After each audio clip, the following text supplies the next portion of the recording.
कितना देर हुआ आपको बैठे? हम 5:15 बजे आए हैं। मैंने आधा घंटा हो गया।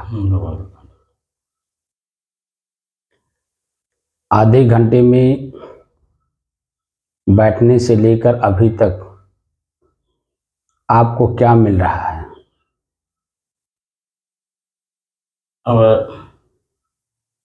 अब मौसम थोड़ा गर्म लग रहा है, गर्म थोड़ी और मिल रही है। थोड़ी बहुत गर्म मिल रही है। मौसम कुछ हल्का हल्का फुल्का गर्म हो गया, हल्का फुल्का गर्म है, ताज़ा नहीं है। और मच्छर काट रहे हैं।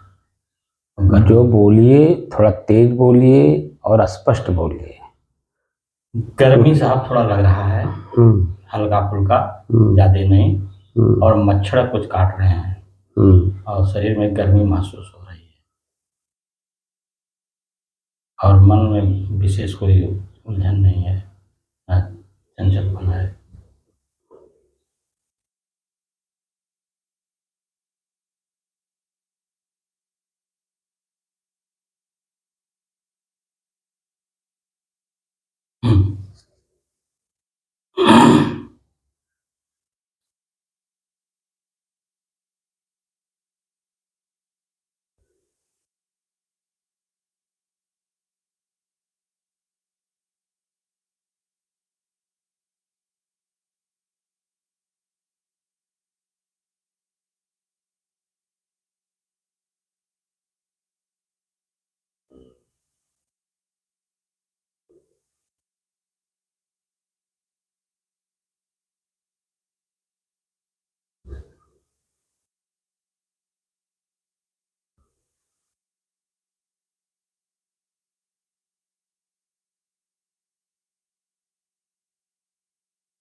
अपने ही चंचल मन को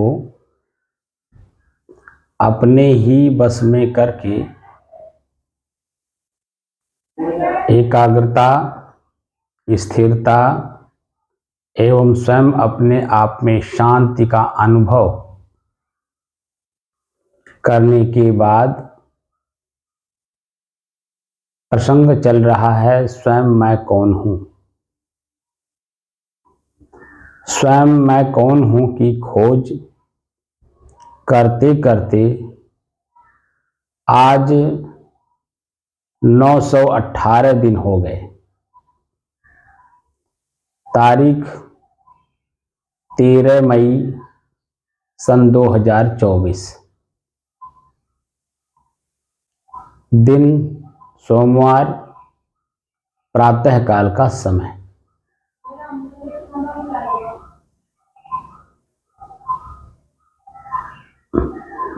मन चंचल क्यों है?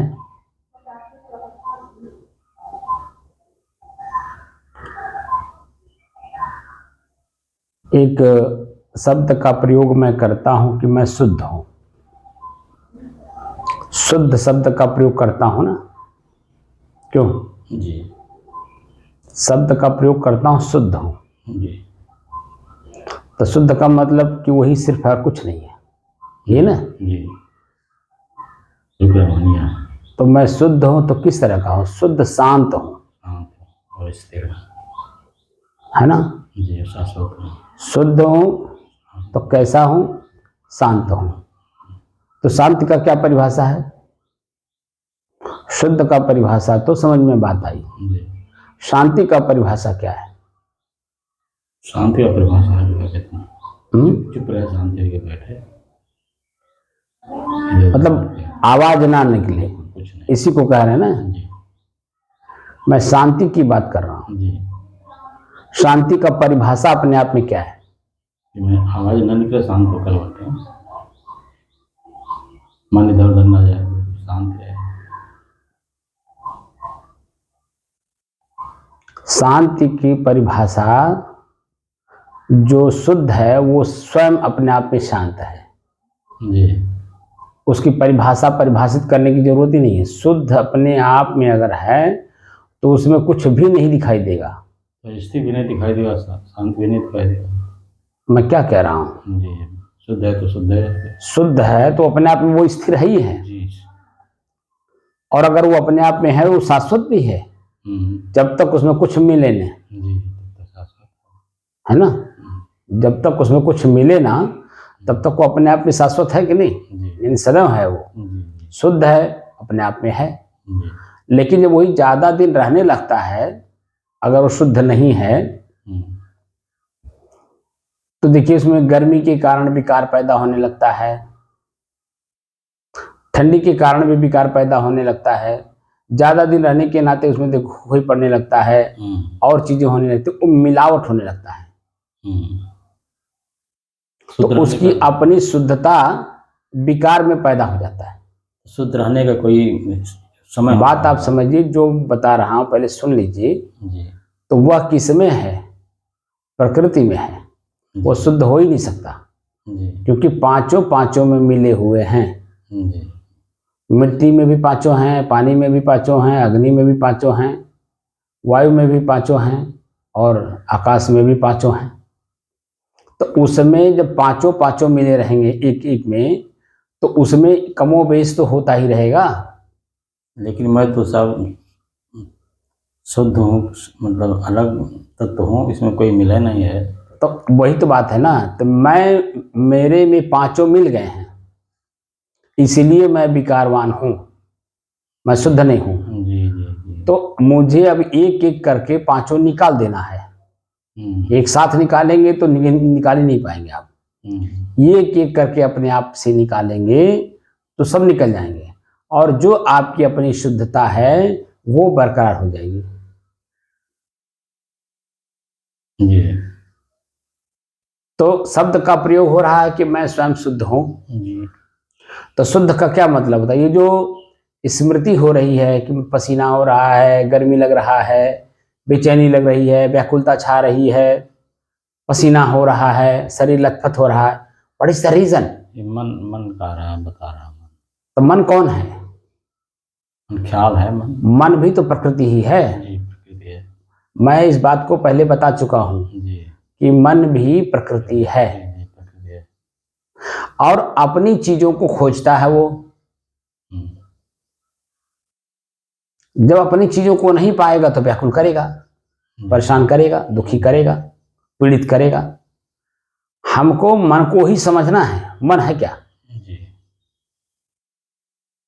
शरीर में पसीना हो रहा, शरीर में, मेरे में तो हो नहीं रहा है। तो मेरे और शरीर के बीच में जो पसीना हो रहा है उसका आभास कराने वाला ही मन है। एडवाइजर वही है। बात समझ में आया? जी जी। अब हमें उसको भी निकाल देना है। जी। अगर स्वबस, स्वतंत्र, स्वच्छंद अगर बनना है तो अपने भीतर जो कुछ भी है सबको निकाल देना है। जी। थोड़ा स्वतंत्र आदमी हो पाएगा, समझ भी पाएगा। सुकून का मतलब शांति, और शांति से तात्पर्य शुद्धता से है। तो शुद्ध और शांति में कोई फर्क नहीं है। नहीं, कोई फर्क नहीं है। अभी मैं बोल रहा हूं कि विकार है, आवाज निकल रहा है ना, विकार है। किसका है? प्रकृति का है। कौन से प्रकृति का है? वायु का। तो वायु विकार मेरे शरीर में है तब तक जब तक मैं आप को अपने लक्ष्य तक स्थिर ना करा दूं। और वह क्या है? स्वयं मैं की खोज, यानी स्वरूप स्थिति। स्व को स्व में स्थित करा देना, यही शुद्धता इसकी है। स्व में स्थित हो जाएगा जिस दिन, और परिपक्व हो जाएगा, मेरी आवाज अपने आप बंद हो जाएगी और ये जो प्रकृति की व्यवस्था है सब एकदम ध्वस्त हो जाएगी। लेकिन मैं अपने आप में स्थिर हूं, शुद्ध हूं, शांत हूं, ये लेकिन आप कैसे समझेंगे?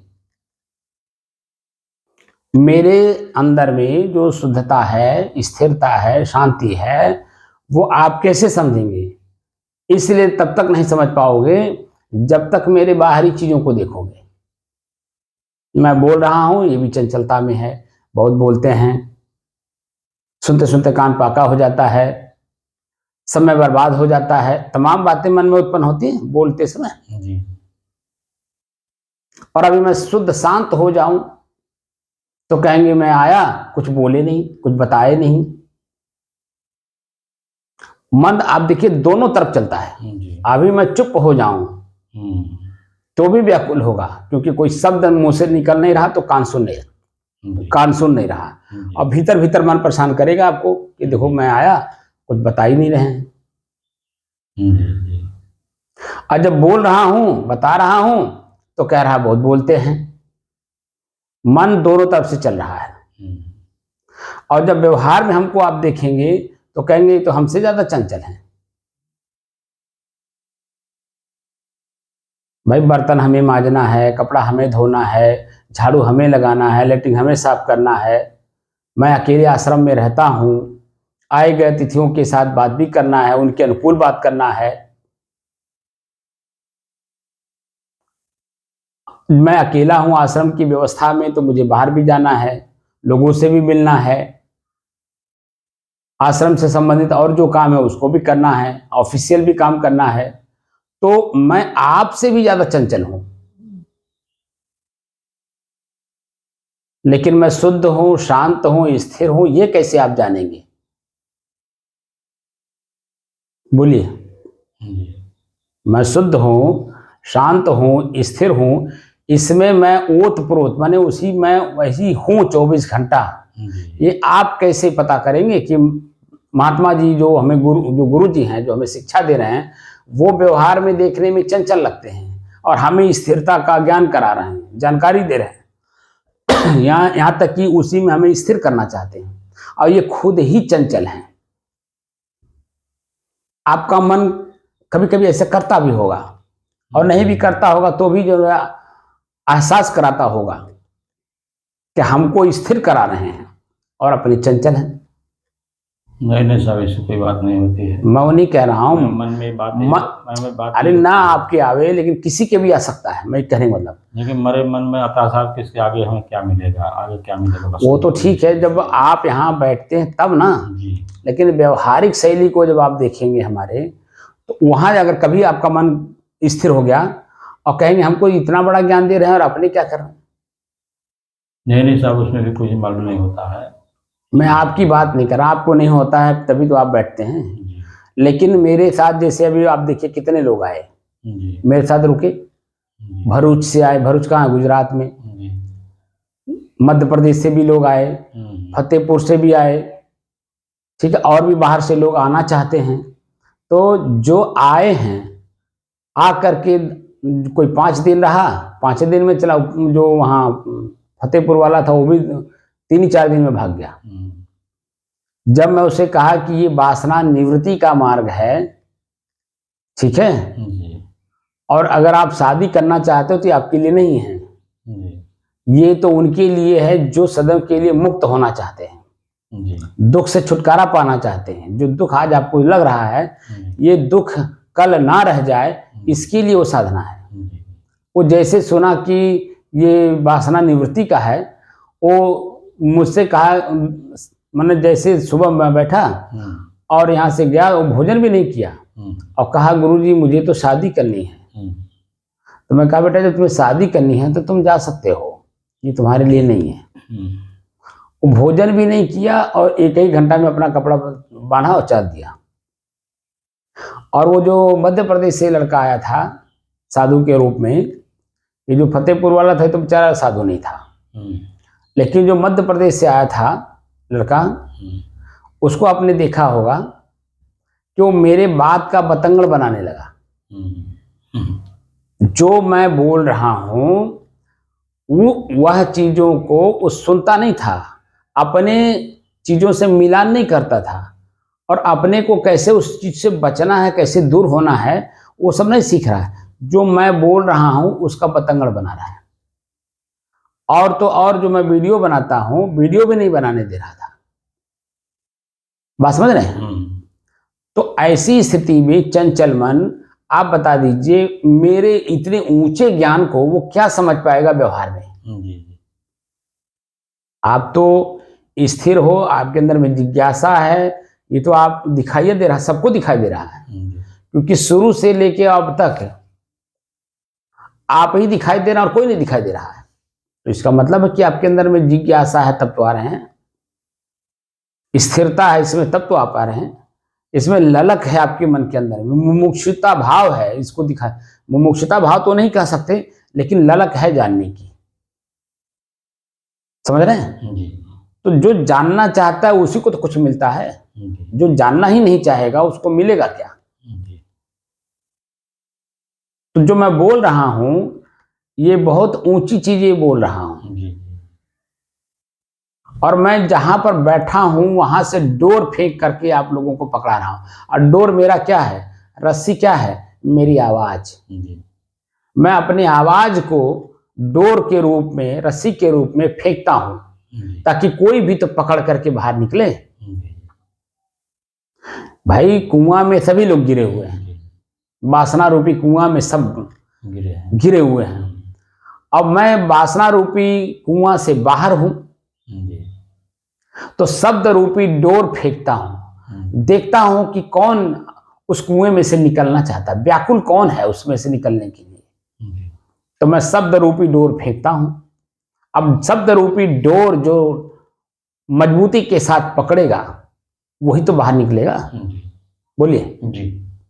और शब्द रूपी डोर मजबूती के साथ जो नहीं पकड़ेगा, तो मान ले पकड़ा तो, लेकिन ऊपर जैसे एक कदम दो कदम ऊपर आया, वैसे जब वो अपने आप छोड़ देगा, अपने आप ही छोड़ देता है, गिर जाएगा। तो क्या होगा, नीचे गिरेगा कि नहीं गिरेगा? तो हम मतलब एक संत परंपरा, संत परंपरा अगर शब्द रूपी डोर से, चाहे वो लेख के रूप में हो, चाहे प्रवचन के रूप में हो, सत्संग के रूप में हो, अगर वो समाज में ना फेंके, तो मेरे जैसा मूर्ख, आसक्त, वासना से युक्त कैसे बाहर होगा? कैसे अपने आप को समझेगा? और अपने आप को जब समझेगा नहीं, तो जो छटपटाहट है बाहर निकलने की, वो छटपटाहट वैसे रह जाएगी, निकल कैसे पाएंगे?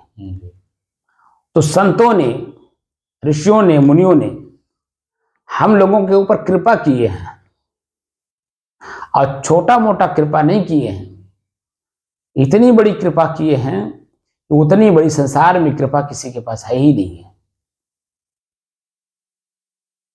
वह सदैव के लिए आपको दुखों से छूटने के उपाय बता गए हैं। अब अगर उसे हम धारण करें, उसे सुने, उसे पढ़ें और मनन करें, चिंतन करें और अपने आप को उससे बचाएं, तो जान लीजिए कि सदैव के लिए दुख से मुक्त हो गए। लेकिन हम आसक्त हैं किसमें? शरीर रूपी कुआं में। हमारा शरीर ही कुआं है, हम इसमें आसक्त हैं। मच्छर काट रहा है, मन बार बार उसमें जा रहा है। क्यों जा रहा है? मच्छर काट लेगा, बीमार हो जाओगे जी। मन हमें समझा रहा है कि मच्छर काट लेगा तो बीमार हो जाओ, मलेरिया हो जाएगी।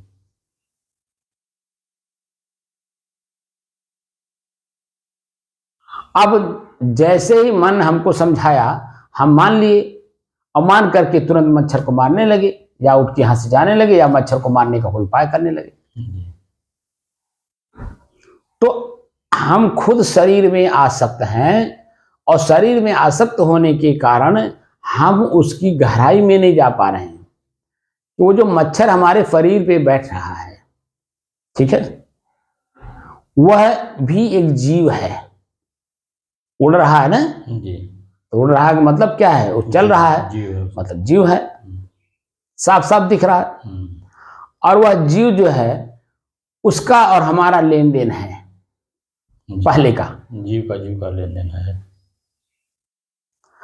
अब देखिए, मक्खी हमारे शरीर पे बैठती है और मच्छर बैठता है, दोनों में फर्क क्या है? मच्छर बैठता है कष्ट देता है, मक्खी बैठती है तो गुदगुदी देती है। मक्खी भी कभी काटती है साहब, वो भी थोड़ा धसाती है। मतलब जब बैठती है तब की बात बता रहा हूँ, वो आपको लगता है, हाँ, तुरंत नहीं करेगी, लेकिन ये कि अस्थिर होकर के तो वो भी काटती है, कष्ट करती है जी। तो मक्खी बैठने से शरीर पे आपको देखिए गुदगुदी का एहसास होता है, मतलब उसके साथ आपने अच्छा व्यवहार किया है। मानव जीवन में कभी उसके साथ आपने अच्छा व्यवहार किया है, तो अच्छे व्यवहार का प्रतीक वो देती है। लेकिन मच्छर जो है बैठता है तो काटता है, तो आपको तुरंत बता देता है कि मैं मच्छर हूं। वो कान के पास आके भिनभिना देता है कि मैं आ गया। तो उसके साथ जो आपने पूर्व में व्यवहार किया है बुरे के रूप में, तो कष्ट देने आपको आता है, क्योंकि आपने उसे कष्ट दिया है। बात समझ रहे? तो कष्ट वो अपना जो आपने जो उसको दिया है वो अपना लेने आया है। अगर वो जब तक पाएगा नहीं तब तक आपको हल्का करेगा नहीं।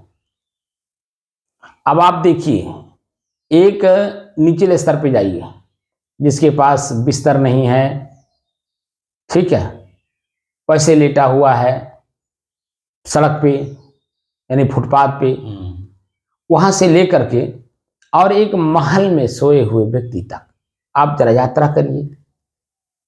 तो जो सड़क पे फुटपाथ पे सोया है वो कितना अपने पाप किया है, लोगों के साथ दुर्व्यवहार किया है, ठीक है, कष्ट दिया है, पीड़ा दिया है। तो वही लोग उसको पीड़ा देने के लिए वहां आएंगे जिसके साथ वो दिया, कुत्ता है, बिल्ली है, सियार है, आम आदमी है। मतलब आम आदमी में भी वही आदमी उसके पास आएगा जिसको उसने कुछ दिया होगा। मच्छर है, मक्खी है ना, वो सब उस चींटी है, चूंटा है, वो सब उसको कष्ट देने आएंगे क्योंकि उसने सबको कष्ट दिया है। और महल में जो सोया है वो तो मच्छरदानी भी नहीं लगाता है, और वहां एक मक्खी एक मच्छर आपको भिनकने नहीं मिल पाएंगे। इसका मतलब है सबका जो सामान जिसका था वापस कर दिया है, वो अपने आप में मुक्त हो गया है। किसी का भी एक दाना कर्ज नहीं रह गया है। और जो उसको पंखा हाँक रहा है, उसकी देख रेख कर रहा है, वो देखिए रात भर नहीं सोता है।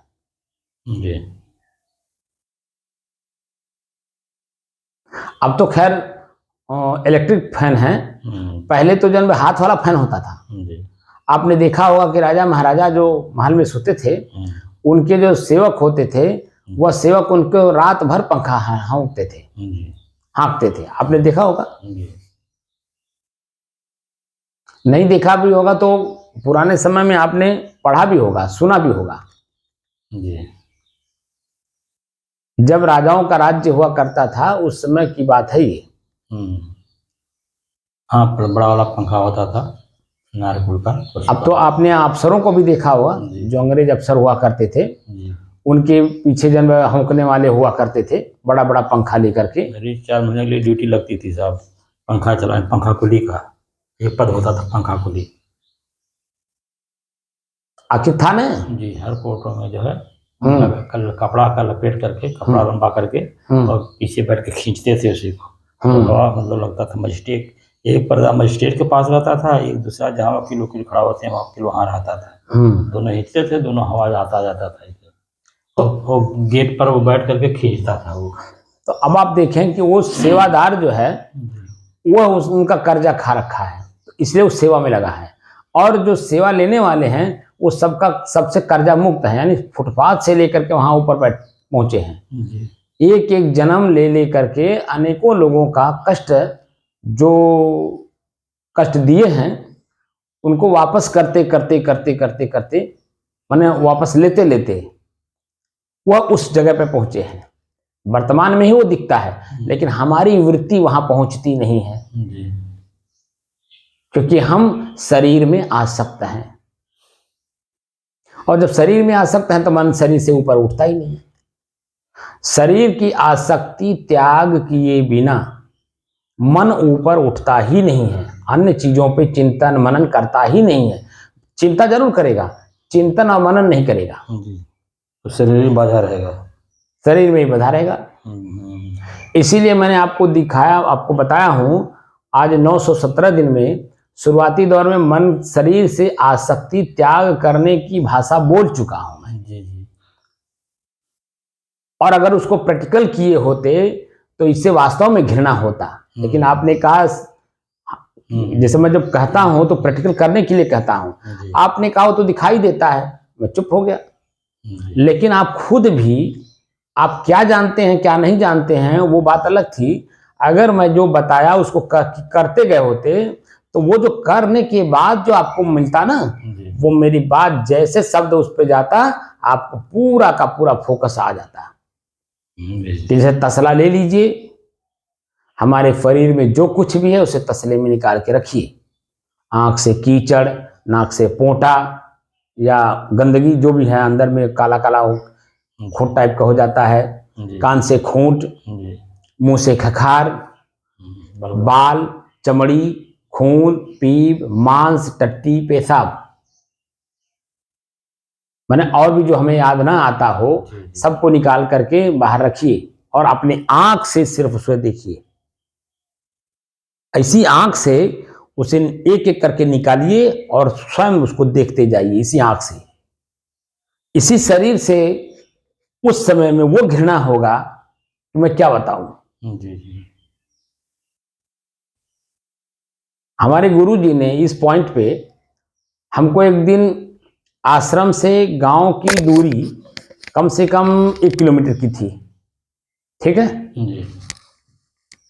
बरसात का मौसम था, हमको कोई सामान लेने के लिए भेज दिए गांव में भक्त के यहाँ, और कह के सामान जाओ ले आओ। सुबह सुबह बरसात हो रहा था, हल्का हल्का, छतरी थी नहीं, भीगते हुए जाना था, भीगते हुए आना था, वो भी नंगे पांव ब्रह्मगाती में, क्योंकि मेरे पास उस वक्त कुछ भी था ही नहीं। मैं भी शुद्ध साधक के रूप में था और कुछ भी मेरे पास, नंगे पांव चलता था, एक ब्रह्मगाती में रहता था, सेवा में 24 घंटा लगा रहता था, गुरु के आदेश का पालन करता था। अब मैं चल दिया, गया, वो सामान लेकर के लौट भी आया। शाम के टाइम हमारी उनकी डेली वार्तालाप होती थी कि एक होता है स्वतः के लिए, एक होता है दूसरे के लिए। प्रवचन जो याद करोगे, साखी दोहा चौपाई, दूसरे को समझाने के लिए, ठीक है। लेकिन स्वयं क्या करना है, क्योंकि साधु तुम बनने आए हो, तो लंगोटी नहीं मिली इसलिए साधु बने नहीं हो।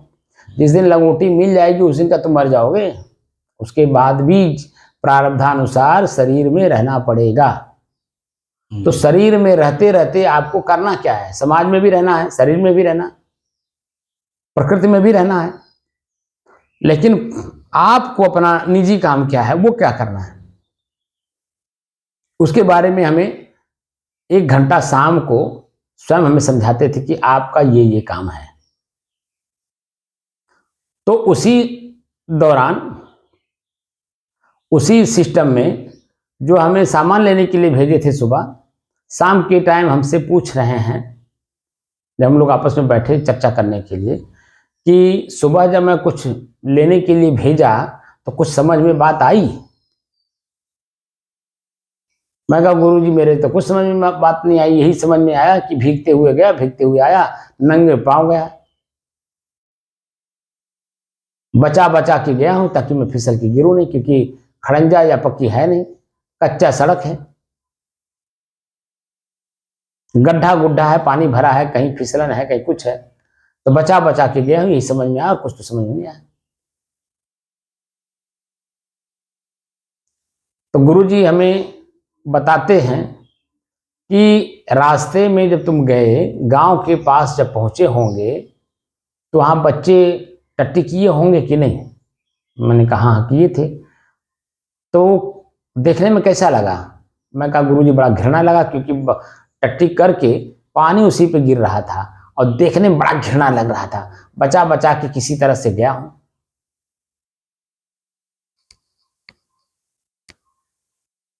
तो कहे कि संसार में ऐसे ही चलना है आपको।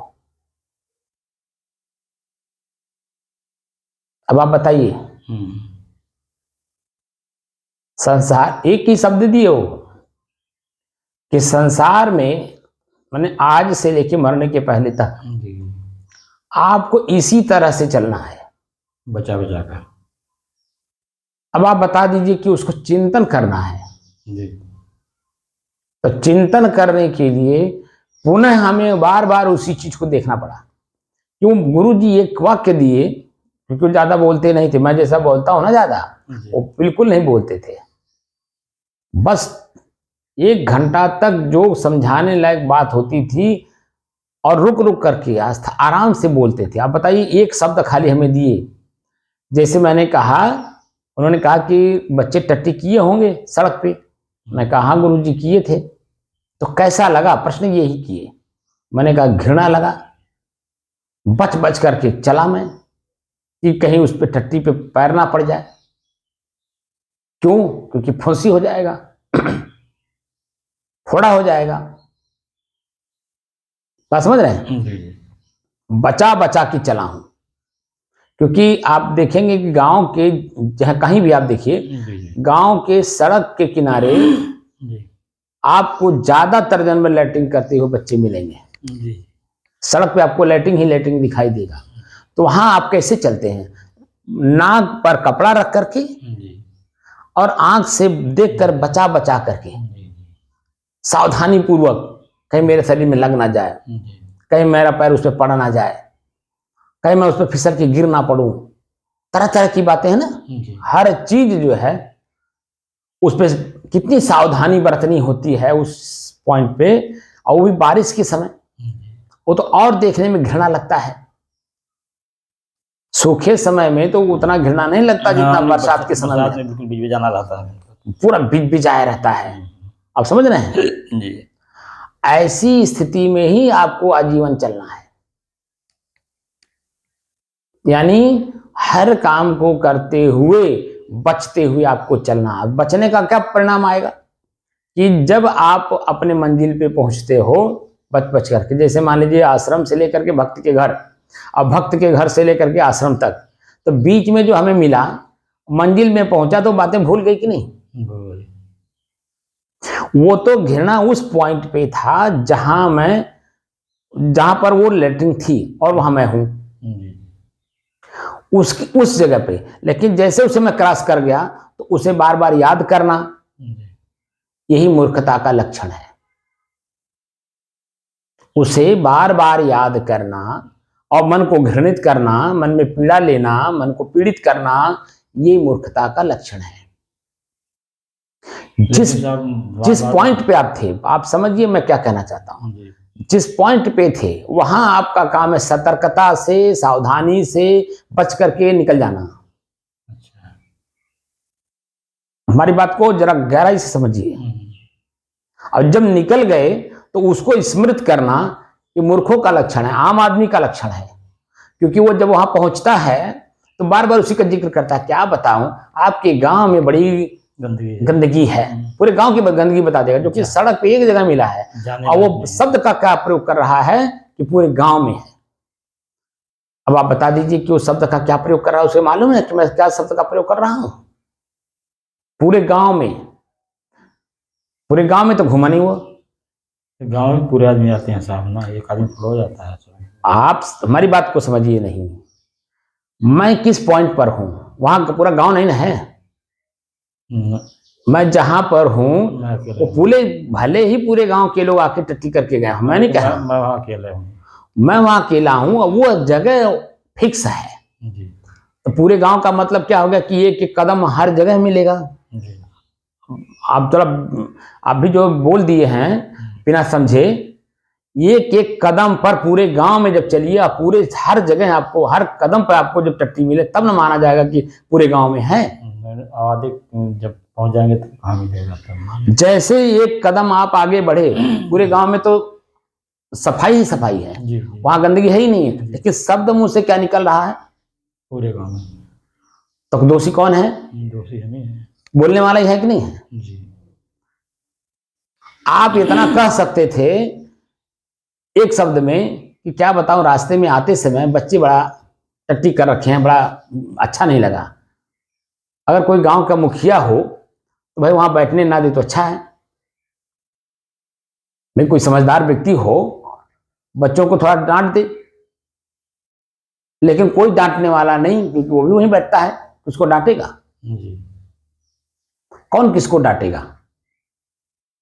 तो कहने का तात्पर्य है शब्द का प्रयोग करते समय बात को ध्यान रखना चाहिए। हम लोग शब्द के सहारे, शब्द सम्हारे बोलिए शब्द के हाथ ना पाओ, तो शब्द बोलते समय शब्द को समझ करके वजन शब्द को प्रयोग करना चाहिए ताकि सामने वाला भी समझ जाए जो आप कहना चाहते हैं।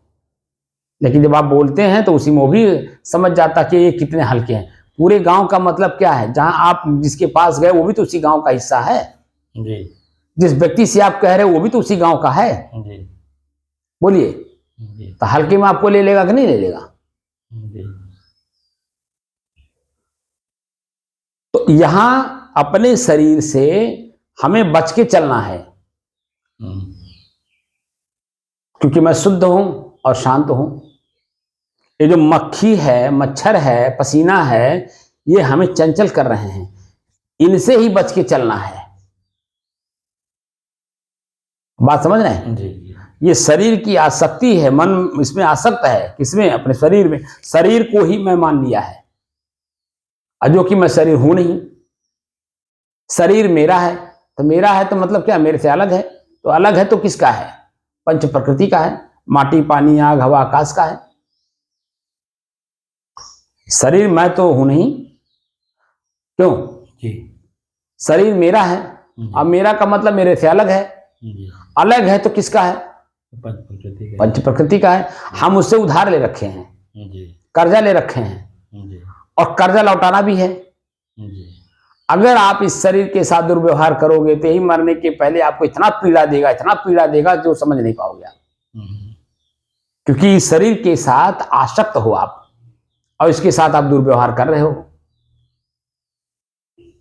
और इसी से जुड़ा मन भी है, और मन में आप क्या रखे हो कि मन की गति शरीर के हर कण की गति एक जैसी होती है। अगर आप कोई अच्छा चीज सोचते हो, चिंतन करते हो, तब मन प्रफुल्लित होता है। आज जब मन प्रफुल्लित होता है तो आपका शरीर भी देखिए आप हल्का फुल्का प्रसन्नचित्त आनंदित रहता, किसी काम को करने में उत्साहित रहता है। लेकिन कोई आप ऐसी बात सोच लो जहां मन में पीड़ा हो, तो जब मन में पीड़ा होगा तो कहा गया कि चिंता से सुधि बुद्धि घटे। देखिए महापुरुषों ने चिंतन किया है, ये मेरा वाक्य नहीं, किसी महापुरुष का मैं यहाँ उनको यहाँ महत्व दे रहा हूं कि चिंता से सुधि बुद्धि घटे, घटे रूप गुण ज्ञान, लाज काज विद्या घटे, चिंता चिता समान। चिंता और चिता में क्या अंतर है? खाली एक बिंदी का। चिता जो है शरीर को जलाता है और उसमें बिंदी लग गई तो मन को जलाता है, मन को पीड़ित करता है। बात समझ रहे हैं? हमको स्वयं को पीड़ित करता है। लेकिन अगर हम चिंतन करके अपने आप को आगे बढ़ा ले तो न शरीर में पीड़ा, न मन में पीड़ा, ना शरीर जलेगा चिता में, ना मन जलेगा चिंता में। तो हमें करना क्या है? हमें अपने शुद्धता में रहना है।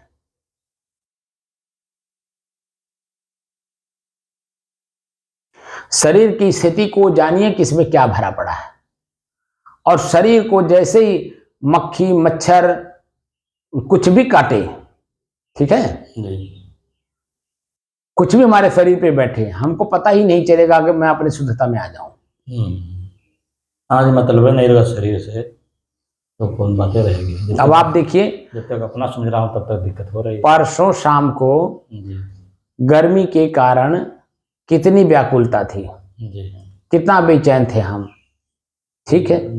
अब वही बेचैनी, वही व्याकुलता जब हम दृढ़ता से बैठ गए तो ये 2 घंटे के अंदर में ही आपने देखा होगा, जो 1.5 घंटा हमें व्याकुल किया था वही आधे घंटे के अंदर में व्याकुलता खत्म हो गई। 35 मिनट जो हम लोगों को समय मिला था बैठने के लिए, हम अनुभव आपसे भी लिए हैं और मेरा तो अनुभव ही है कि ना बेचैनी थी, ना व्याकुलता था, ना पसीना, हमें कुछ महसूस नहीं हो रहा था।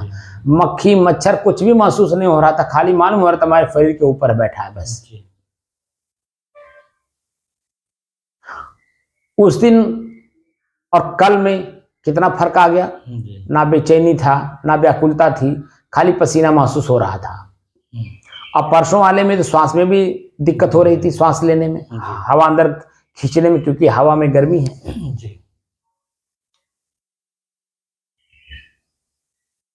पूरे शरीर में हमें दबाव महसूस हो रहा था, लेकिन कल कितना गायब हो गया और कितना शेष रह गया। तो अब कल सिर्फ पसीना महसूस हो रहा था, हल्का सा ताप लग रहा था शरीर में, लेकिन बेचैनी नहीं थी,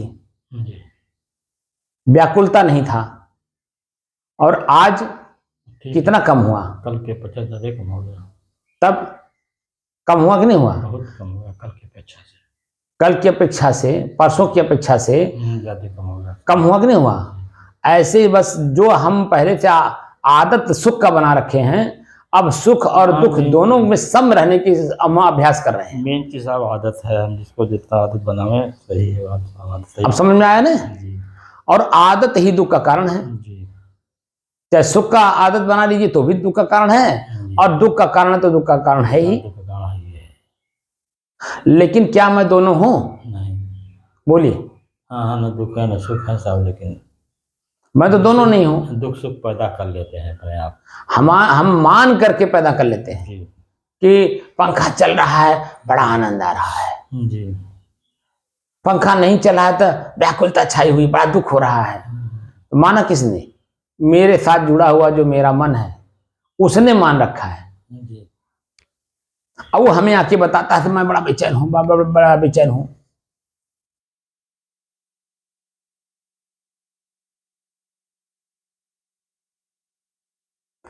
एक बार देखी देखा भी साहब ज्यादा लोग ज्यादा हो जाता है। देखी देखा नहीं, हम शरीर में आसक्त है ही। नहीं देख, शरीर में तो है ही साहब, लेकिन देख रहे हैं क्या बोलते, कोई लगाए हमको फायदा हो रहा है, अच्छा आराम हो रहा है, भी यही देखी देखा तो देखा देखी में तो हम और अपने आप को पीड़ित कर रहे हैं महाराज। कर रहे हैं जी। हम देखा देखी में और अपने आप को पीड़ित कर रहे हैं, इस बात को नहीं समझ रहे हैं जी। तो हम सहज कहाँ हैं? हम चाहे जहां हो वहां सहज में रहें। चंचल है साहब ना, इसीलिए चंचल है। तो दुखी कौन होगा? हमें दुखी। तब फिर दुख से निवृत्ति का मार्ग कौन? दुखी से सुखी होने का मार्ग कौन ढूंढेगा? अब हमें को ढूंढना है साहब, जब हमें को ढूंढना है तो अब जो चल रहे हैं आप, तो इसको निकालिए ना। जो स्वयं आप हैं, शेष हैं, उसमें ना दुख है, ना सुख है, ना बेचैनी है, ना व्याकुलता है।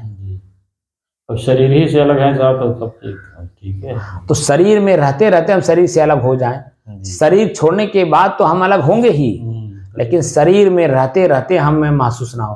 क्योंकि जिस समय में शरीर को जलाया जाता है, कितना कष्ट हो, अगर हम रहें और हमें उसमें रख के जलाया जाए तो कितना छटपटाहट होती है, कितना परेशानी महसूस होती है। लेकिन जब हम नहीं रहते हैं तो यही शरीर जड़ रूप में आराम से लोग जला लेते हैं।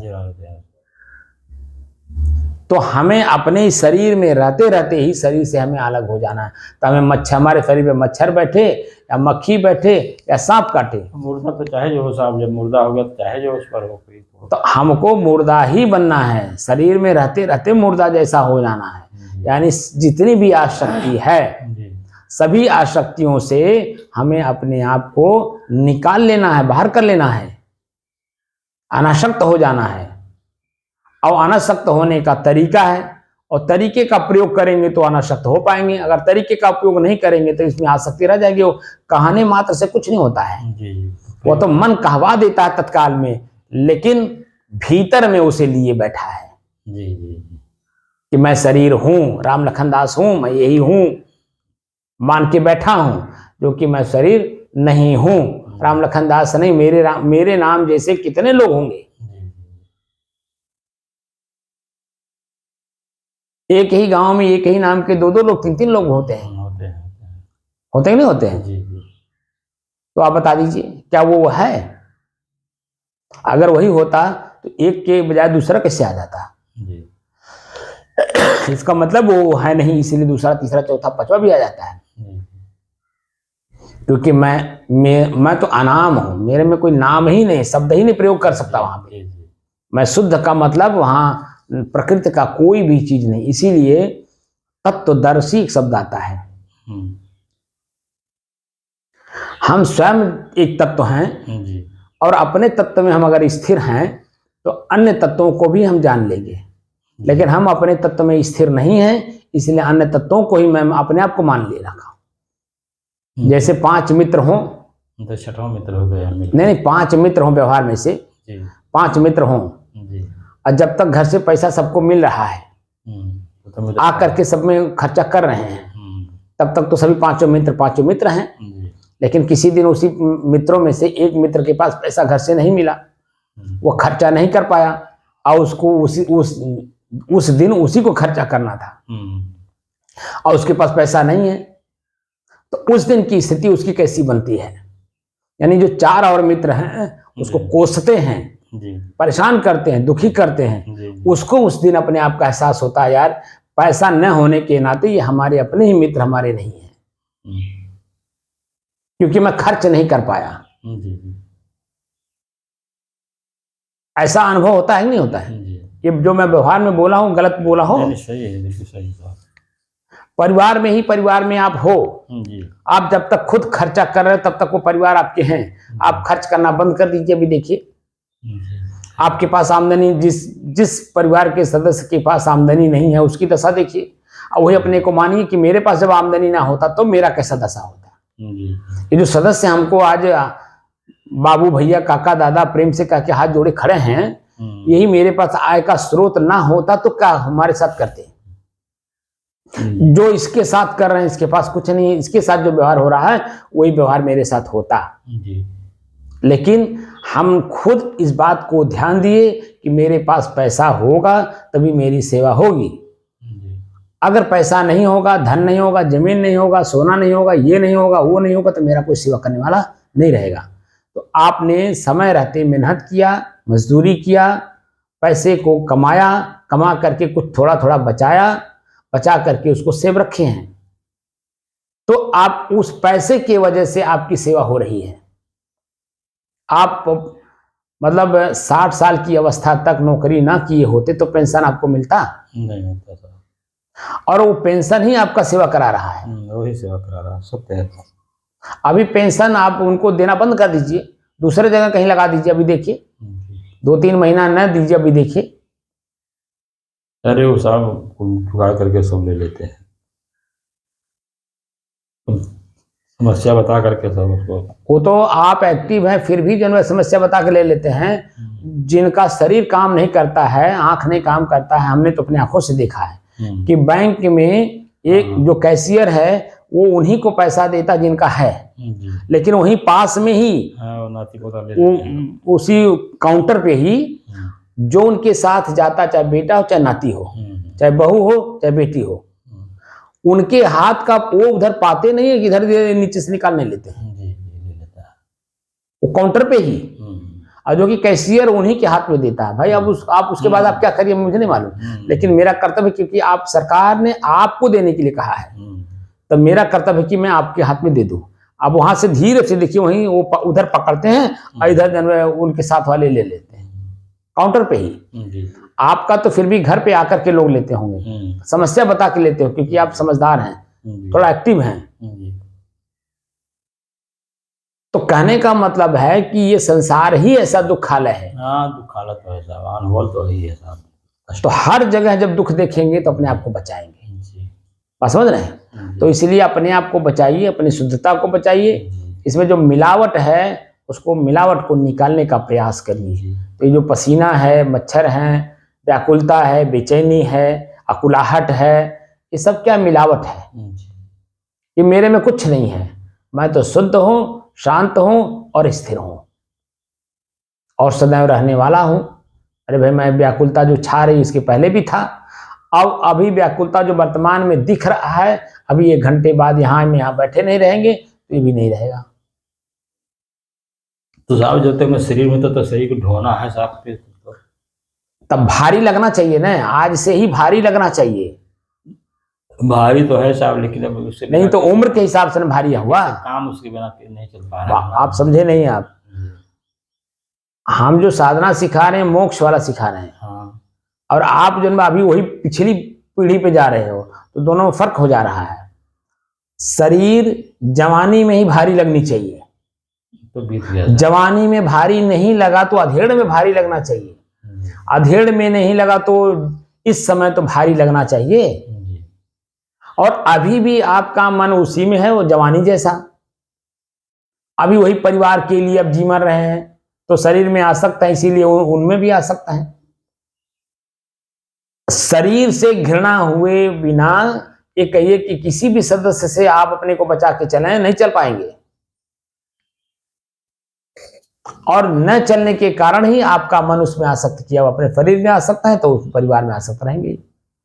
ये देखिए, ये कोई छोटी मोटी चीज नहीं है, ये आपको सदैव के लिए मुक्त होने की चीज सिखाया जा रहा है। तो शरीर और आप सीख भी रहे हैं, लेकिन जब आप अभी भी कहीं न कहीं अटकाए रहे मन में, व्यवहार में भी अटके रहेंगे। मैं जो अभी उदाहरण दिया हूं बच के चलने के लिए, गुरु जी ने तो हमें संकेत किया, उसको हमें परिभाषित करना था, क्योंकि मुझे तो वास्तव में इस शरीर से सदैव के लिए छूटना है।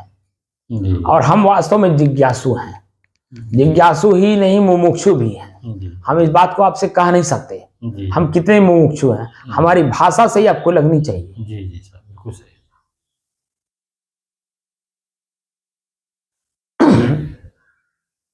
मैं शरीर में हूं तो समाज में हूं, और समाज में हूं तो परिवार में भी हूं, सब जगह में हूं, लेकिन मैं कहीं नहीं हूं। वर्तमान में मैं किससे बात कर रहा हूं? एक मुमुक्षु से, एक जिज्ञासु से बात कर रहा हूं। यहां राम अवतार से बात नहीं कर रहा हूं। नहीं सही। अगर मुमुक्षुता है तो हमारी बात को पालन करिए, अगर मुमुक्षुता नहीं है तो मैं राम अवतार से बात करूं तो मैं इतनी ऊंची बात नहीं करूंगा। फिर अगर राम अवतार से बात कराना चाह रहे हो तो इतनी ऊंची बात आगे हम इसके बारे में बिल्कुल नहीं चर्चा करेंगे, तब फिर राम अवतार वाली भाषा का प्रयोग करेंगे। तो घर परिवार में कैसे रहना है, बहू के साथ कैसे रहोगे, बुढ़ौती आ गई है, फिर मैं उस तरह से बात करूंगा। हमारे गुरु जी ने हमको अगर ये समझा होता ये मुमुक्षु नहीं है, हमारे और भी तो गुरु भाई रहे, आपने तो देखा भी है दो एक लोगों को, शरीर से भी हिष्ट पुष्ट हैं, ताकतवर हैं, लंबे चौड़े हैं, गोरे हैं, लाखों के बीच में बोलने वाले हैं, भागवत कथा करते हैं, प्रवचन करते हैं, और किसी को अपने सामने बोलने नहीं देते हैं, ये आपने देखा होगा। लेकिन वो मुमुक्षु नहीं थे, उनके अंदर में मुमुक्षुत्व भावना नहीं था, इसलिए उन्हें गुरुजी ने क्या क्या विद्वान बना दिया। जाओ कम से कम जीवन निर्वाह के कुछ तो काम कर लोगे, किसी के ऊपर डिपेंड तो नहीं रहोगे, अपने स्वयं का खर्च स्वयं निकाल लोगे। किससे? अपनी विद्वता से। तो साखी, दोहा, चौपाई, श्लोक सब कुछ सिखा दिए, ठीक है, बोलने की शक्ति भी सिखा दिए, लेकिन मुमुक्षुता के बारे में एक शब्द नहीं बोले। तो वो अपना अहंकार लेकर के घूमते रहे और अंत समय में शरीर छोड़ने के पहले या वही शरीर उनको कष्ट देके गया। दोनों किडनी खराब, डायलिसिस पे चल रहे थे, हार्ट के 3-3 नसें ब्लॉक थी। अब आप बता दीजिए क्या किया उन्होंने, क्योंकि वो साधक नहीं थे, मुमुक्षु नहीं थे, वो एक विद्वान थे। इसीलिए कबीर साहब कहते हैं ना, करछुल और गधा।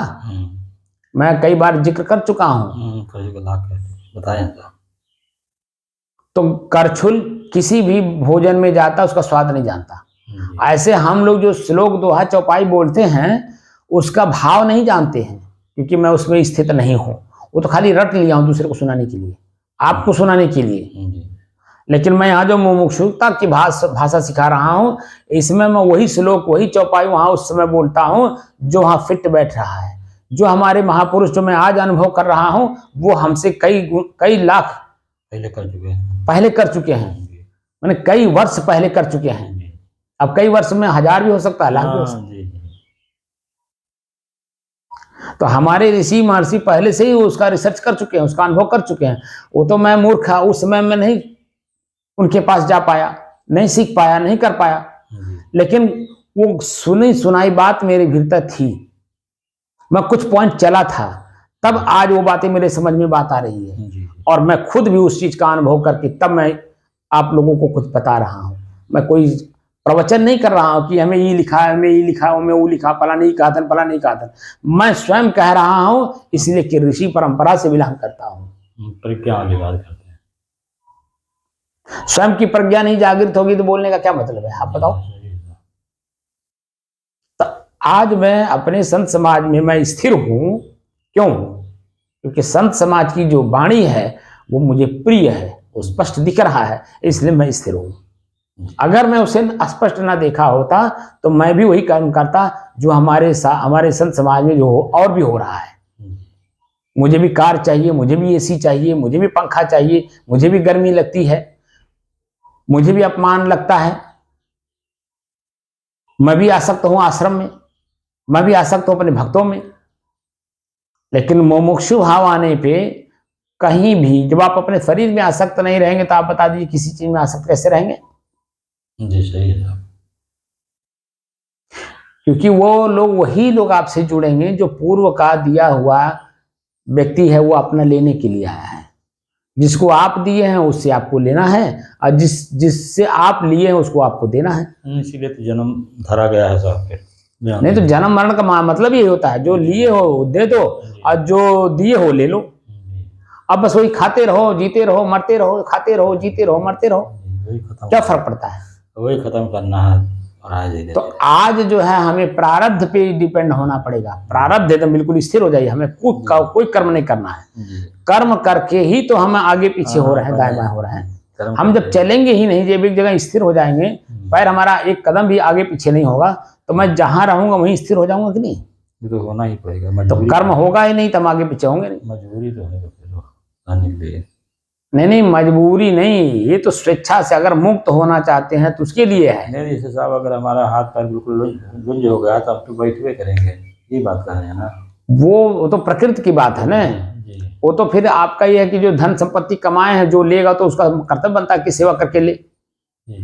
भाई आपके पास जो संपत्ति है वो जवानी आपने खपत किया उसी के लिए, और उस संपत्ति को आप अब भोग नहीं कर पा रहे हैं, तो जो आपकी सेवा करे वही उसको ले।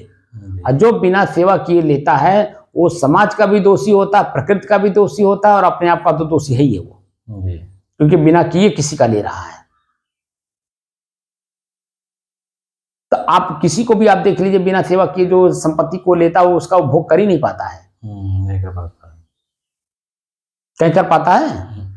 लेकिन जो सेवा करके लेता है वो स्वयं भी उसका उपभोग करता है और अन्य लोगों को भी उसका लाभ देता है। परिवार के सदस्य हैं, पड़ोसी हैं, गांव गढ़ी हैं, नात बात हैं, हित मित्र, सबको उसका लाभ देता है, क्योंकि वो सेवा करके लिया है और सेवा करना जानता है, इसलिए सबका सम्मान करता है। और उस संपत्ति पे अपना अधिकार नहीं मानता। फलाने का था बाबू, हमें सेवा में दे दिए, उसकी भाषा बदल जाती है। हमारा काम है बाबू, आप आए हो, बड़ी कृपा किए हो, हमको भी कुछ अवसर मिला है आपका सेवा करने का, ये धन संपत्ति आखिर उन्होंने दिया, सेवा करने के लिए दिया। ये भाषा बदल जाती है। वहां अहंकार नहीं रहता कि अरे हम सेवा के लिए तो पौले ही तो तुम्हें काहे सेवा करें, नहीं, वो और नम्र हो जाता है, क्योंकि सेवा के बदले ही मिला है, और सेवा करोगे तो और मिलेगा, उसमें बढ़ोतरी होगी। लेकिन आप सेवा करना बंद कर देंगे तो क्या होगा? तो वो व्यवहारिक शैली है। और यहाँ हमें मुमुक्षु बनना है तो उसको सब कुछ का परित्याग करना है। करना सब कुछ है, लेकिन मन में नहीं रखना मैं कर रहा हूं, ये स्वतः हो रहा है, ये बात कहनी है, क्योंकि प्रकृति में हो रहा है। अभी कल शाम को जो प्रवचन मैंने किया और जो अभी कर रहा हूं और जो महीना पहले किया था, वो मैं कुछ नहीं कर रहा हूं, ये हमसे प्रकृति स्वयं बुलवा रही है। क्यों? क्योंकि समाज में, संत समाज में मैं इस बात को समझता हूं कि अगर संत समाज की बात को पुरजोर समाज में नहीं रखूंगा तो फिर संत समाज का महत्व घट जाएगा, और घट भी गया है, देख रहे हैं। वर्तमान समय में संत समाज का तो वो दुर्दशा है कि आम पब्लिक देखना पसंद नहीं करती है। हम खुद इस चीज को अनुभव करते हैं कि जो पहले मैं जब साधु बना था, जिस समय में 90 में, उस समय में मैं जिधर से जाता था सभी लोग हमें प्रणाम करते थे, बच्चा से लेके बूढ़े तक।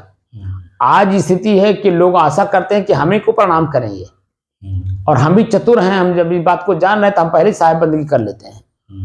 तो जब हम पहले करेंगे तो उनका निश्चित है कि उनको करना है, क्योंकि हमारे ऋषि महर्षि संत महात्मा पूर्व में उस सबको ऐसा करके तब झुकाए हैं। कोई जय श्री राम, जय राधे, जय कृष्णा, नमो नारायण, वो कर करके लोगों के अंदर में भावना पैदा किए हैं और स्वयं प्रयोग किए हैं, उनको झुकाए हैं। वो लोग झुके हैं तब जाकर के आज संतों के सामने वो झुकते हैं। और अब फिर आज जो स्थिति बिगड़ गई है, हमारा कर्तव्य है कि हम उस स्थिति को फिर लागू करें, लोगों को झुकाएं, धीरे धीरे झुकाएं। झुक झुक करके आदमी चलेगा। तो कहते हैं कि झुकता वही है जिसमें जान होती है। जान का मतलब विचार, चिंतन, मनन जिसमें होगा वही झुकेगा। झुकता वही है जिसमें जान होती है, अकड़ना तो मुर्दों की पहचान होती है ना। तो हमको अकड़ना नहीं है, हम जिंदा हैं, असली जिंदगी अब जी रहे हैं। अभी तक तो हम मुर्दों जैसा थे, क्योंकि हम मिलावट में थे। अब मैं शुद्ध हूं, मुक्त हूं, शांत हूं, स्थिर हूं, शाश्वत हूं। इस बात की जब हमें जानकारी हुई, वो भी खाली मौखिक नहीं, हृदय से, और वो स्पष्ट हमें जब दिखाई दिया कि वास्तव में मैं कल भी था, आज भी हूं, आगे भी रहूंगा। अरे पीछे भी सदैव से चला रहा हूं, और आज भी हूं, और आगे भी सदैव रहूंगा। तो ये जो बीच में जो चीजें मिल रही हैं, यही तो हमें परेशान, दुखी, सुखी करते हैं। परेशानी दुखी इसी का है, जो मिला हुआ इसी में दुख सुख लग रहा है, जो रास्ते में जो मिल रहे हैं। और इसी रास्ते में मैं इनसे आसक्त हो गया, उनसे आसक्त हो गया, उन पर आसक्त हो गया, उस जगह पे आसक्त हो गया, अपना मान करके ना साहब। तो नहीं, शरीर को मैं मान करके, हाँ शरीर को मान करके, सब शरीर को मैं मानेंगे तभी आसक्त होंगे। जो मिले हैं साहब उनको भी अपना मान लेके, नहीं, वो तो ठीक है, शरीर में आसक्त हो इसलिए उसे आप अपना मान रहे हो। वहां व्यवहारिक शैली में यह है कि आपको जो भी मिले सुबह से शाम तक, मैं आपको कई बार बता चुका हूं कि जो भी व्यक्ति आपके पास आता है वो आपका दिया हुआ या लिया हुआ वापस वापस आपको देने आता है, या तो आपसे लेने आता है।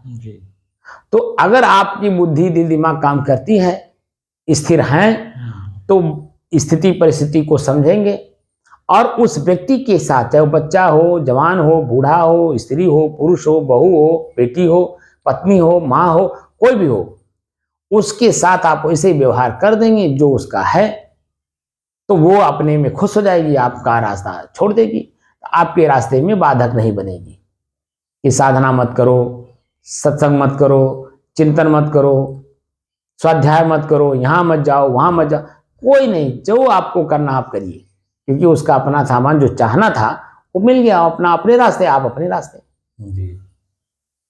बात समझ रहे हैं? अरे जब अपनी स्थिरता में आप परिपक्व होने लगेंगे ना, जी सर। अभी तो परिपक्वता है नहीं, इसीलिए अभी तो बहुत सारी बातें बच्चों की तरह करेंगे। जो जिस बच्चे का शादी नहीं हुआ रहता है, एक बच्चा नहीं हो जाता, उसकी अपनी जिम्मेदारी नहीं आ जाती, वो बाप बन नहीं जाता, तो बाप अपने ही बाप की स्थिति को नहीं समझ पाता है कि मेरा बाप मुझे क्यों डांट रहा है। क्योंकि वही जब वो उसका बच्चा हो जाता है तो अपने बेटे को जब डांटता है तो वहां उसको कहना नहीं पड़ता है कि बाप हमको डांट रहे हैं, तब वो अपने आप समझदारी आ जाती है कि अपने बेटे को मुझे डांटना है, क्योंकि ये गलत जा रहा है, क्योंकि इसको कुछ मालूम नहीं है। बात समझ रहे हैं? जी। पॉइंट पे आ जाएंगे ना तो अपने आप बात को समझ जाएंगे। पॉइंट पे अभी है नहीं, इसलिए अभी हमारी बात बच्चे जैसे लग रही होगी।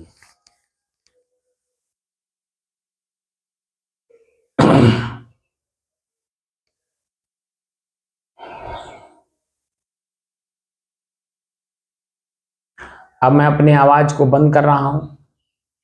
अब देखिए, आवाज बंद होते ही शांति आ जाएगी जी। बाहर में, ठीक है जी। और मेरा चिंतन मनन चिंता जैसे ही मैं मुक्त होऊंगा उससे, भीतर में भी शांति आ जाएगी। जी। तो ना पसीने का अनुभव होगा, ना मक्खी का, ना मच्छर का, ना काटने का, ना दर्द का, ना पीड़ा का, ना तनाव का, ना दबाव, कुछ भी आपको महसूस नहीं होगा। सिर्फ अपने आप में शांत आप रहेंगे। ये मैं अपने हो गया हूँ।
मैं शुद्ध हूँ,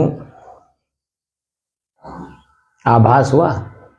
जी पसीना, बेचैनी, व्याकुलता सब नष्ट हुई जी कि नहीं?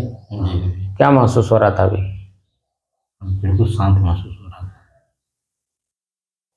भले हमारे शरीर पे मच्छर बैठा हो, मक्खी बैठा हो, कुछ एहसास नहीं होता है, क्योंकि शरीर का ही एहसास नहीं होगा तो शरीर के ऊपर क्या महसूस होगा? जी तब तो हम शुद्ध होंगे। शरीर से, शरीर में रहते रहते शरीर की आसक्ति से मुक्त होना है, तब हम जा करके अपने को मुक्त कर पाएंगे। शरीर में ही आसक्त है तो मुक्ति कहाँ? खाली कहने से होगी क्या? मन कहीं न कहीं अटका हुआ है, जी पसीना में, व्याकुलता में, बेचैनी में, आकुलाहट में, पसीना में, कहीं भी अटका हुआ है। नहीं सर, इसे मालूम होना चाहिए कि जैसे मैं शांत हूँ तो हम सिर्फ शांति पर ही ध्यान देंगे, अब चाहे देह में कुछ भी हो, सबसे कोई मतलब नहीं। शुद्ध शांत जी स्थिर, ये शब्द का प्रयोग कब से कर रहा हूँ? जी बहुत महीनों दिन से हो गया होगा। जी जी जी मैं शुद्ध हूँ, शांत हूँ, स्थिर हूँ, शाश्वत हूँ, जी। लेकिन कहाँ महसूस हो रहा था? लेकिन अब महसूस हो रहा था, जैसे हम वही तो कह रहा था, जब पॉइंट शांत आएगा होकर तो बैठे हैं, बताऊंगा। शांति महसूस हो रहा है, शांत बैठे हैं। उसमें कुछ नहीं दिखाई दे रहा था, सिर्फ शांति दिखाई दे तो इसीलिए तो मैंने व्याकुलता दिखा दिया, रहा। बेचैनी दिखा दिया, अकुलाहट दिखा दिया, गर्मी दिखा दिया, और उसके बाद जो आप स्वयं शुद्ध हो, शांत हो, स्थिर हो, वो भी दिखा दिया। जी तो अब जो मैं बोलता हूँ तो उसमें और इसमें कितना अंतर है? कोई अंत नहीं। मैं वही बात बोलता हूँ जहाँ पे मैंने अनुभव किया है। जी जो अनुभूति नहीं हुई हम उसकी चर्चा नहीं करते हैं, जी क्योंकि हमें उस लाइन में जाना ही नहीं है। जी जब ये बातें समझ में आ जाए तो हमारे शरीर में वासना कब जागृत होती है, क्रोध कब जागृत होता है, कैसे होता है, किस कारण से होता है, वो पॉइंट बताएगा। जी जब हम शुद्ध अपने आप में शांत हमेशा 24 घंटे का स्थिति बना लेंगे तो कब काम वासना जाग रहा है, कब क्रोध जाग रहा है, कब लोभ जाग रहा है, कब मोह जाग रहा है, कब आसक्ति जाग रही है। तो जब मिक्सचर होंगे तो बच जगेगी। नहीं, तो जैसे ही आप अपने हटेंगे वो अपने आप क्या कौन सी जागृत होएगा मालूम नहीं पड़ेगा। वही लेकिन जब तक आप अपने आप में रहेंगे, अपने से अलग दूसरे से हुई मिक्सचर हुई तो वहां से तो वही बात, इसी को मजबूत करना, परिपक्व करना कि अब से लेकर के और मरने के पहले तक जी जी हमारे अंदर में कुछ है ही नहीं। जी कि मरना भी खाली जो हमारे मन को भयभीत करता है, जी जी कोई मरना भी नहीं है, मतलब हमको तो मरना भी नहीं है। जी अब तो हमारी जिंदगी शुरू हो रही है। शाश्वत है तो मरना कहाँ होगा? तब जब मैं शाश्वत हूं तो मैं मारूंगा कहाँ? मरने कोई प्रश्न नहीं है। तब और जो जिसको हम मरना कहते हैं वो भी मरना नहीं, वो तो अपने अपना तत्व अपने अपने में विलीन कर लेता है। माटी अपने में, पानी अपने में, अग्नि अपने में, जी हवा अपने में, अपना हिस्सा ले लेते हैं, आकाश अपने में, अपना अपना हिस्सा सब ले लेते हैं। आप अपने हिस्से, जब तक मैं रहता हूँ तब तक नहीं ले पाते ना, मेरे ना रहने पर सब लोग ले लेते हैं। तो हमें रहते रहते ही वापस कर देना है ना, रहते रहते वापस कर देना है, ताकि हम जब इससे अलग हों तो हमें फिर ये अपने में हमें मिला ना सके। भाई जब हम कर्जदार रह ही जाएंगे तो हम कहीं भी रहें तो कर्जवा देने तो आना ही पड़ेगा। और जब कर्जा मुक्त रहेंगे तो हम चाहे वहीं रहें, हम कर्जा नहीं लिए, किसी का भी नहीं लिए, तब बाहर जाने की जरूरत नहीं है। बाहर भागने की तो तब जरूरत पड़ती है कि जब हमारे ऊपर कर्जदार बार बार आकर के कर्जा मांगने आते हैं, तो हमें बचना पड़ता है, अपने आप को बचाना पड़ता है, भागना पड़ता है यहाँ वहाँ ऐसे वैसे। लेकिन जब मैं वहीं रहते रहते सबका कर्जा दे दिया हूँ और कर्जदार मेरे घर पे नहीं आ रहे हैं, तब मैं चाहे वहीं रहूँ चाहे कहीं रहूँ, क्या फर्क पड़ता है? तो ऐसे ही मैं जहाँ हूँ वहीं रहूँगा, स्थिर हूँ, बशर्ते जो कर्ज खाया हूँ, कर्ज लिया हूँ, उसको वापस कर दीजिए बस। तो ये जो पसीना है किसका है? जल तत्व है। अग्नि उसमें ज्यादा मिल गई है, उबाल खा रहा है, इसलिए पानी बाहर कर दे रहा है। ठीक है ना? व्याकुलता क्या है, बेचैनी क्या है? ये आकाश तत्व है। कल्पना करा करा करके हम अपने में जब एकदम हुबहू आ गए तो कल्पना कहाँ रह गया? मैं व्याकुल हो रहा हूँ, मैं बेचैन हो रहा हूँ, मैं परेशान हो रहा हूँ, कुछ नहीं है, बिल्कुल शांत हूँ।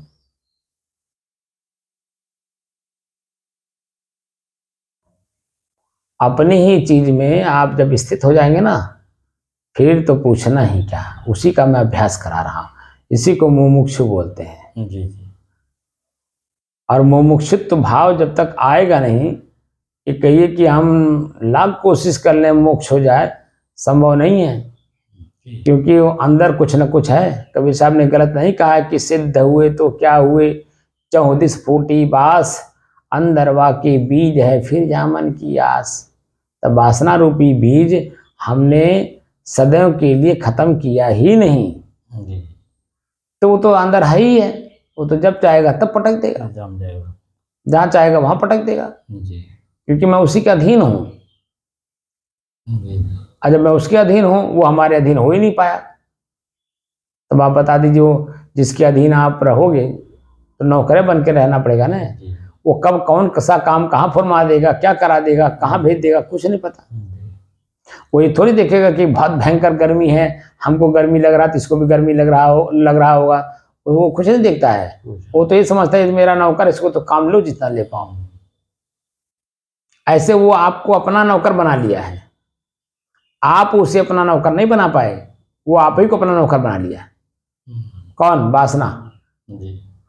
वासना निवृत्ति का मार्ग अध्यात्म है, और अध्यात्म में आने के बाद भी वासना निवृत्ति ना हो, ये तो चैलेंज उसी के ऊपर है जो कर रहा है, या तो उसके गुरु पर है। भाई मैं करना चाहता हूं, गुरु हमें शिक्षा जो दे रहा है वो अनुभूति वाला नहीं दे रहा है, तो बार बार भटका रहा है, तो मैं वो रह ही जाएगा ना।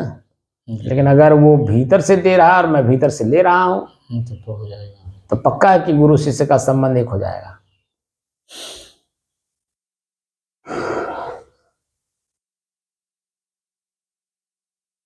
तो मैं शुद्ध हूं, शांत हूं, स्थिर हूं और सदैव रहने वाला शाश्वत हूं। इस बात का पूर्ण रूप से परिपक्वता के साथ अनुभव कर लीजिए, फिर अगली कड़ी हम आपको बताएंगे। जब तक ये कड़ी परिपक्व नहीं होगा तब तक मैं अगली कड़ी कैसे बताऊं, क्योंकि बता देना तो मौखिक होगा, स्वयं अनुभव करके जाना वो आपकी अपनी होगी। तो अनुभव हो रहा है ना कि परसों जो व्याकुलता, बेचैनी, अकुलाहट, गर्मी, पसीना, मच्छर, मक्खी जो बहुत ज्यादा मालूम हो रहा था, तो वही जन्म आप देखिए कल कम हो गया, और कल की अपेक्षा आज जन्म देखिए कितना कम हो गया, है ना। अब जैसे जैसे अभ्यास करते जाएंगे एक समय आ जाएगा बिल्कुल सहज हो जाएंगे, जो आप हैं वही रह जाएंगे, बाकी जो मिलावट अपने आप निकल जाएगा। बात समझ में आ गया ना? साहे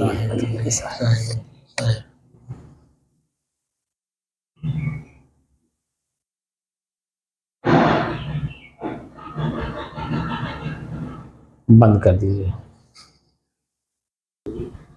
अब हम लोग उठने वाले हैं जी। अब आप बता दीजिए कि 7:15 बज गया, ठीक है, करेक्ट 2 घंटा हम लोगों के बैठे हो गया। तो शुरुआती दौर में, बीच में, सुनते समय, मौन होते समय जो कुछ भी अनुभव हुआ, अब वर्तमान में क्या अनुभव हो रहा है? वर्तमान में अनुभव शांति हो रहा है। क्या व्याकुलता है? नहीं, कुछ नहीं। बेचैनी है? कुछ नहीं। पसीना महसूस हो रहा है? कुछ नहीं, ध्यान शांति पर है साहब बस। क्योंकि ये सब मिलावट है, ये हमारे रास्ते के बाधक है, हमारे मंजिल तक पहुंचने में ये ब्रेकर हैं, है ना। वो दबाव नहीं दे पा रहे हैं साहब, अब दबाव नहीं दे पा रहे ना। बस ऐसे ही है, जो हम खुद आदत बना रखे हैं उन्हीं आदतों को निकाल देना है, हम खुद सहज हो जाएंगे। हाँ, तो जो आदत हम बना रखे हैं उन्हें निकाल दीजिए, आप अपने आप में सहज हो जाइए। अपनी स्वयं की सहजता ही तो मुझे लेना है, जो मैं हूँ। बात समझ रहे हैं कि नहीं? ठीक, अच्छा, साहिब।